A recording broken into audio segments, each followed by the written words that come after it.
পর্যটন ভিসায় ইরানিদের প্রবেশ সাময়িকভাবে বন্ধ করেছে অস্ট্রেলিয়া। 6 মাসের এই নিষেধাজ্ঞা বৃহস্পতিবার থেকে কার্যকর হবে। অস্ট্রেলিয়ায় প্রবেশের বৈধ পর্যটন ভিসা রয়েছে এমন 7,000-এরও বেশি ইরানি পর্যটক এই নিষেধাজ্ঞার মুখে পড়েছে।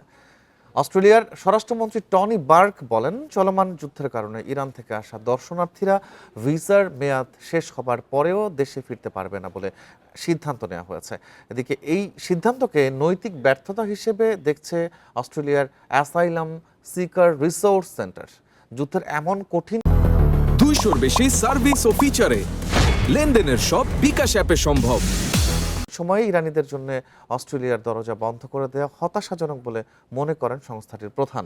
অন্যদিকে পার্লামেন্ট সদস্য জালি স্টেগলের মতে, সরকারের এই সিদ্ধান্ত দেশটির অভিবাসন ব্যবস্থার উপর থেকে মানুষের আস্থা কমিয়ে দেবে।